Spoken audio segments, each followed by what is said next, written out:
Siapakah yang diselamatkan pada akhir zaman? Ibu bapak, saudara-saudari yang dikasihi oleh Tuhan, penulis kitab kebijaksanaan pernah mengatakan bahwa nilai hidup manusia tidak dapat diukur berdasarkan panjangnya usia dan juga tidak bisa diukur karena keberhasilan dalam karya, melainkan oleh hidup yang berkenan kepada Tuhan. Kebijaksanaan bab 4 ayat 8 sampai 9. Kalau kita lihat juga dalam sejarah dunia dan sejarah keselamatan, ada beberapa tokoh yang menginspirasi hidup kita. Saya sebut saja beberapa: Mozart yang notabene ahli musik,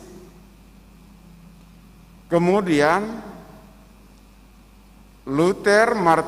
Martin Luther King, pejuang keadilan dan perdamaian, dan Yesus sendiri, penyelamat umat manusia yang meninggal atau mati sebelum paruh usia manusia. Namun mereka meninggal mempunyai makna hidup mereka terhadap orang lain. Mereka dikenang oleh banyak orang karena mereka telah melakukan banyak kebaikan untuk orang lain. Nah, Bapak Ibu, saudara-saudari, karena itulah penulis kitab kebijaksanaan mengingatkan kita bahwa bukan panjangnya usia atau suksesnya kita dalam berkarya yang menentukan hidup kita bermakna, tetapi oleh cara hidup yang berkenan pada Tuhan. Karena itu Rasul Yakobus mengingatkan kita kembali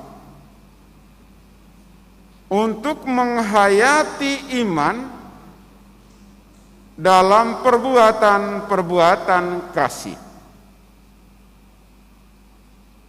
Dalam Yakobus bab 2 ayat 15 sampai 17. Yang disimpulkan ayat 17, iman tanpa perbuatan pada hakikatnya adalah mati. Nah, Bapak Ibu saudara-saudari yang dikasihi oleh Tuhan, dua contoh ini, penulis kitab suci ini, dan masih banyak, tentu masih banyak ya hal lain, bukan tanpa dasar. Titik berangkat yakni iman yang teguh akan Allah. Demikian juga tokoh-tokoh terkenal dunia yang memperjuangkan kebaikan banyak orang merupakan perwujudan dari iman mereka akan Tuhan. Kalau hanya sekedar humanis, tidak akan bertahan dan tidak akan mungkin dia menyerahkan dirinya untuk mati demi kebaikan orang lain. Ketika akan ditantang oleh banyak orang, dia akan mundur. Tetapi orang yang melakukan kebaikan demi kebaikan banyak orang yang didasari oleh iman akan Tuhan, dia tidak akan pernah mundur. Nah, Bapak Ibu saudara-saudari yang dikasihi oleh Tuhan, kita tidak pernah melihat Allah secara fisik, tetapi kita merasakan penyertaannya dalam setiap detik kehidupan kita. Karena kita juga mengimani bahwa sumber dan tujuan dari hidup kita ini adalah Allah sendiri. Hidup ini adalah anugerah Allah yang untuk sementara waktu dipinjamkan kepada kita. Kelak ketika tiba saatnya, Dia akan memanggil kita mengambil kembali hidup itu untuk ada bersama Dia, yakni melalui kematian. Karena itu Yesus dalam berbagai kesempatan mengingatkan para muridnya dan para pendengarnya, tandanya kamu adalah murid-muridku, pengikutku, jikalau kamu saling mengasihi satu dengan yang lain. Tidak ada kasih yang lebih besar selain kasih seorang yang memberikan nyawanya untuk sahabat-sahabatnya. Dan lebih lanjut Dia mengatakan, kamu adalah sahabatku jikalau kamu melakukan apa yang kuperintahkan kepadamu. Apa perintahnya? Dirangkumnya dalam perintah cinta kasih, cinta kepada Allah yang ditampakkan dalam cinta kepada sesama.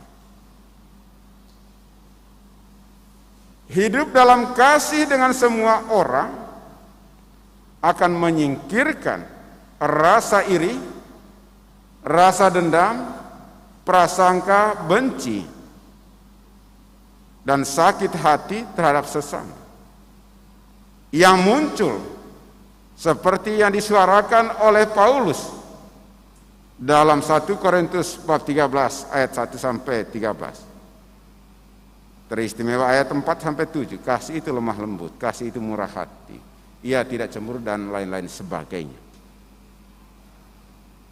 Nah, Bapak Ibu saudara-saudari, memang untuk mewujudkan kasih ini membutuhkan pengorbanan dari kita. Kalau kita ingin mengasihi orang, maka harus kita keluar dari diri kita sendiri. Dan itu yang dilakukan oleh Yesus. Dia harus keluar dari kemapanan, kealahannya, dan mau menyatu dengan manusia dalam segala hal kecuali dalam hal dosa. Untuk menunjukkan kepada manusia betapa Allah sangat mengasihi manusia. Dan karena itu, kita juga hendaknya saling mengasihi karena Allah terlebih dahulu mengasihi kita. Kalau kita membaca buku-buku orang kudus, terutama yang terkait dengan peringatan wajib hari ini, buku Santa Faustina, buku Maria Sima, bahwa mereka yang datang kepada orang-orang, jiwa-jiwa yang dari api penyucian datang kepada mereka minta doa itu, kebanyakan karena mereka tidak mampu mewujudkan kasih selama hidup mereka di dunia. Dan itulah sebabnya gereja menetapkan satu hari untuk mendoakan orang-orang yang sudah meninggal, yang mungkin masih di api penyucian. Tidak berarti kita hanya mendoakan mereka yang sudah meninggal itu hanya pada tanggal 2 November, tidak. Dalam doa-doa pribadi juga, dalam doa bersama dalam keluarga, dan juga dalam doa bersama di lingkungan, di wilayah, ataupun di gereja seperti ini. Kelak ketika mereka bahagia, mereka akan menjadi pendoa kita di hadapan Allah. Dan itulah yang kita peringati kemarin, yakni semua orang kudus yang sudah bahagia bersama Allah di surga. Nah, Bapak Ibu saudara-saudari, lalu siapakah yang diselamatkan pada akhir zaman? Kita semua punya impian akan hal itu. Maka Yesus dalam bacaan Injil tadi, Ia menginginkan agar tidak seorang pun yang hilang, dan Dia akan membangkitkan pada akhir zaman.